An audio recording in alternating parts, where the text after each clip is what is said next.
everybody, and here we are again with another Sims 4 speed build. And today's little house is not a starter cottage. It's kind of the cottage that you would move up to before you're ready to move into a house to start your family, or perhaps one that you would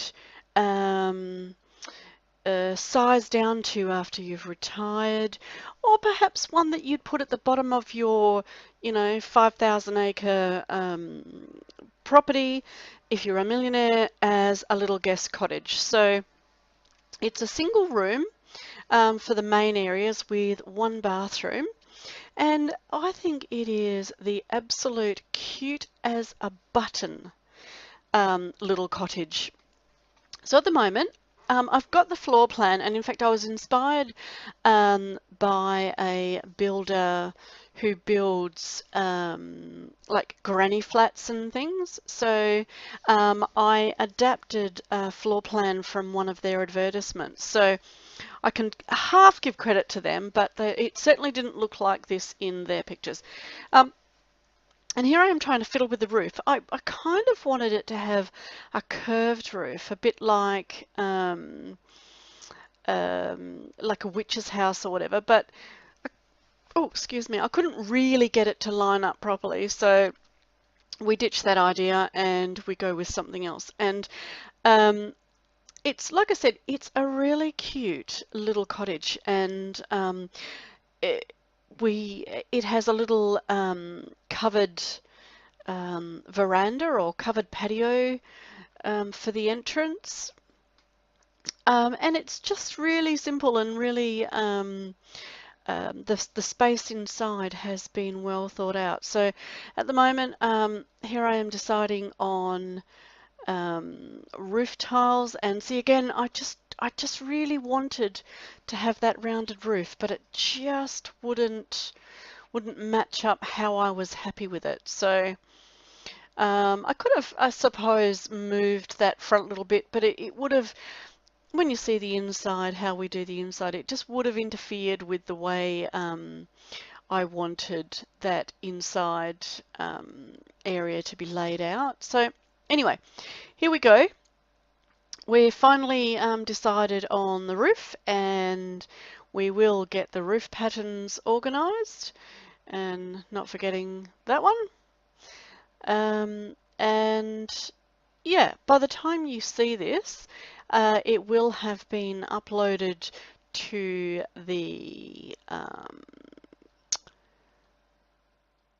gallery. Gosh,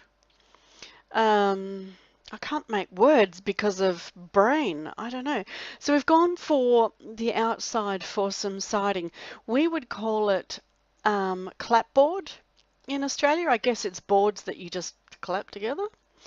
And it's siding. It's just planks of wood laid over the top of each other. And they're very effective at waterproofing because the rain or any moisture runs down the planks are actually set at an angle, because the top of one goes under the bottom of the one above it, and then the bottom of that goes over the top of the one. So as the moisture runs down, it drips onto the outside. It doesn't drip down onto the inside. So it's an effective way of waterproofing a house for fairly cheaply. And you'll find a lot of older Australian buildings are that clapboard or weatherboard type of material. So bathroom first, and we've gone for modern but cottagey in the bathroom. And as you know from my builds, I do like to get the colours sorted before I get too far into the decorating, because I just the colours inspire me as much as the shape and things like that. So I wanted a cute cottagey feel without being over decorated. So I think in the end we do go with a gingham and paneling. And here goes our a little pseudo chimney, because it's obviously not a working chimney because we don't put a fireplace in there, but by golly does it look cute once it's it just adds to the street appeal of the little cottage itself. So moving on to the inside, well, after we get the little front porch area and the path out to the letterbox done, and I think I remember to put in a letterbox. I can't remember. We'll have to wait and see till the end. But I did here have a bit of a play around with, and look, I forgot to put the cheats in so I could. So there you go. For anybody who's got this full screen, there's the cheats for you that you need to put in to enable you to move objects into one another, or not have them snap to that grid that you can see, or to unlock the hidden objects and also the objects that are strictly for gameplay achievements. And I thought about a little fountain in the front, and I had a look at a few of them, and in the end decided, nah, it was just adding too much to the cost. And in the end, as you'll see, the gardens themselves are quite simple, just to keep the cost down and let us have a little bit of cuteness and a little bit of expense for the appliances on the inside. So here we are with the kitchen. We are getting, again, to match the pale blue gingham paper and the white paneling, we've gone for a stronger blue in the kitchen to match the feel of it, and white appliances as much as possible. And we haven't really gone for the high-end stuff. We've gone for as much as possible to make it price or cost effective. And you can see I did put in a fire alarm, so important. Back when I was playing in The Sims 1, I had a very traumatic event where I had a gorgeous little family, a little mother and her little daughter. They were just adorable, and the little girl was, even though I didn't plan it that way, she was really, really good, and always did her chores and put her dishes away and would wash dishes that were left around. And she'd got involved with a chappie well, the mother had got involved with a chappie in the neighbourhood, because we all made our perfect man sim and put him to live in a house so that they could have a boyfriend or a husband at some stage. And as she was cooking, she set the kitchen on fire, and we had no smoke alarm, and the mother burnt to death and the little girl was crying, and it just traumatized me so much that I exited without saving, and I couldn't play that family again. It was just, and those of you who have played The Sims with me perhaps have heard me talk about that before, because it was just horrendous. So now we're putting a few of the little cutesy pie clutter items in. I love that little bread bin in the blue, and of course the little chef for our kitchen, and the new fruit bowl from Parenthood is gorgeous.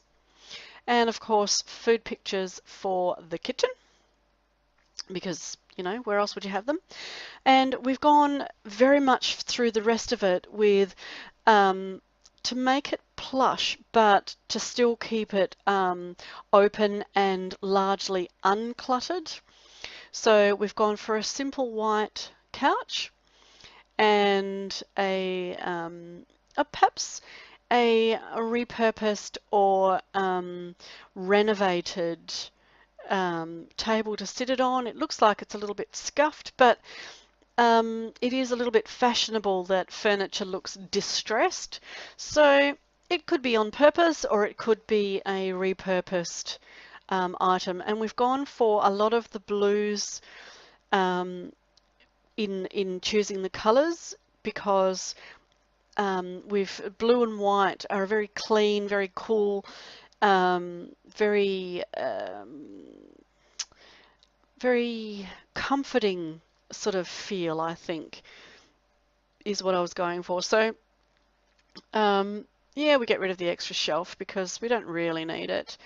Um, and we get that beautiful watering can. Had a little bit of problems placing it.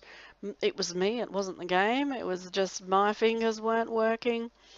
And again, following the color theme of the blue and white. Now, when we go for the bed, we couldn't, I wanted the paler wood, and I thought this little bit of lavender color would add a little bit of a highlight and just change the bedroom up a little bit and give it a feeling of being not too well coordinated, but that it was something that somebody loved. And I have a friend who really, really loves purple, and I kind of was thinking about her when I put that in. So although her bed, she has a wooden bed, but it's dark wood. So and now just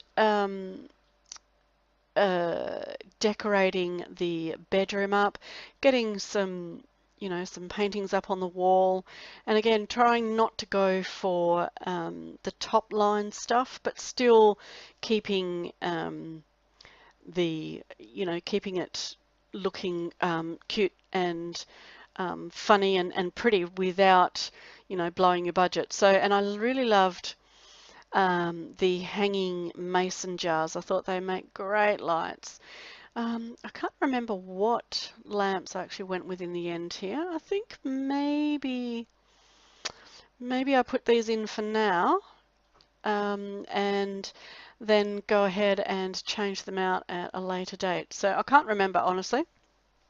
It'll be as much of a surprise for me as it is for you because this build was done a couple of days ago. Just adding some of those decor items in that you would have, and again, something a little bit bright, still echoing that blue color theme, but adding a touch of color and, uh, you know, adding a little bit of a flavour that the bedroom is a separate entity even though it's one room. And I really like the use of the divider there. I think it's a great way to section off a room without having to have a completely separate room to do so. And again, I didn't want it too cluttered. I wanted the flow to be easy for your Sims to be able to walk around easily, and for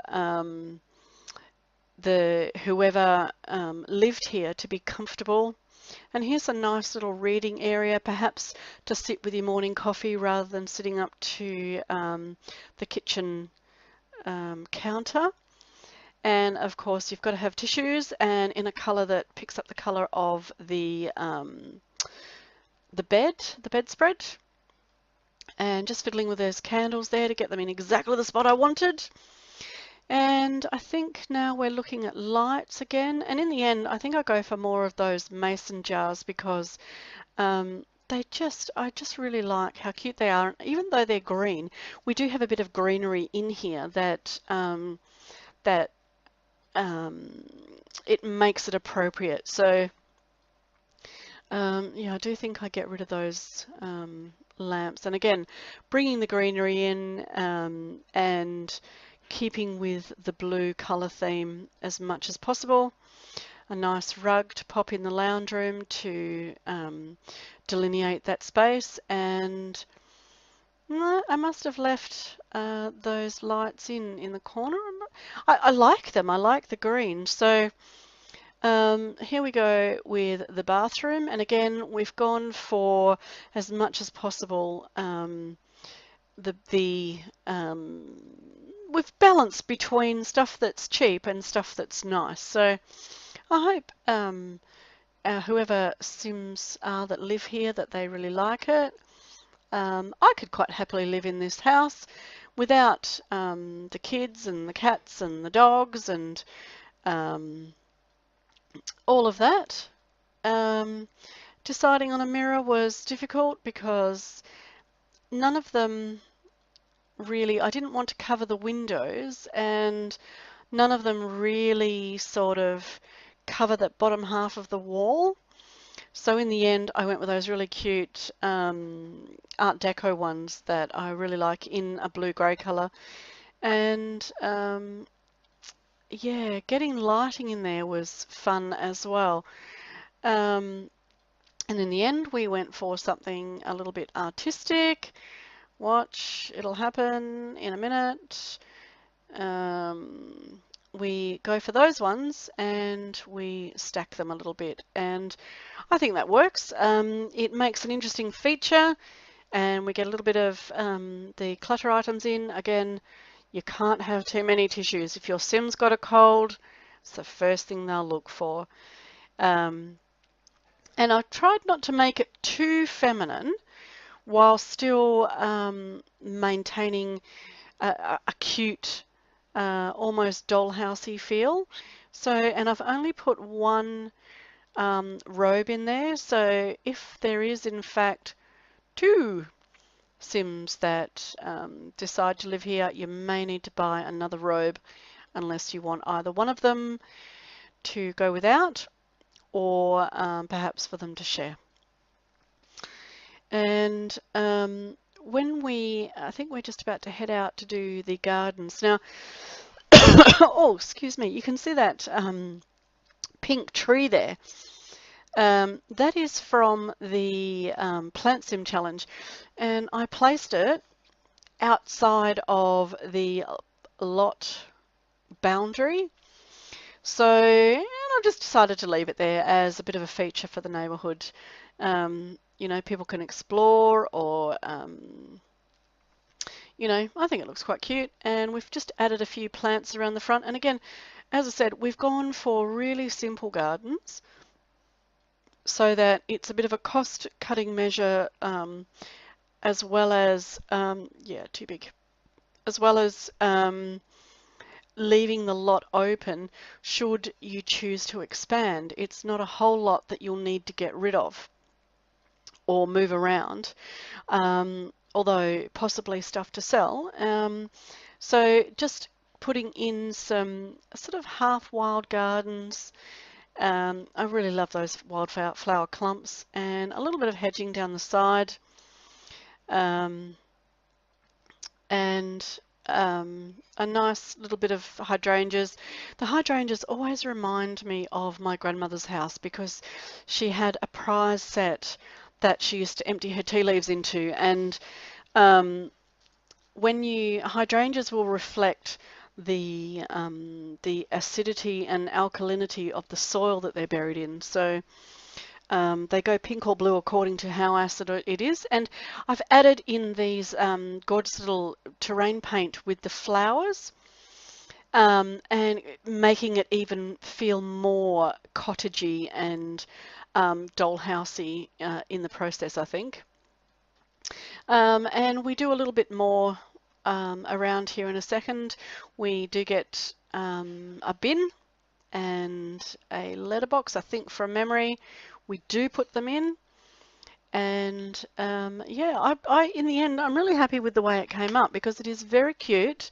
It has loads of street appeal, and you know, I would live here quite happily. I'm not sure, you know, it's to everybody's taste, but I'd love to see pictures if you choose to use this in your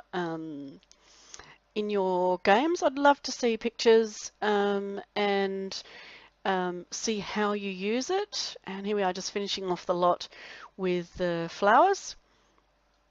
And somewhere up here, I do remember to put a bin in. Perhaps I don't show you on screen because we've got the screenshots coming up. And here it is from the street, our little retiree's cottage. And this is our adorable little kitchen with those stools, that's for eating, and our little lounge room made for two maximum, and our reading nook. I could spend hours by the window there reading books. The sweet little bedroom, and you saw the Sim there use it. Our bathroom, and last but never least, the floor plan if you want to reproduce it. I hope you enjoyed this build. Have a great day.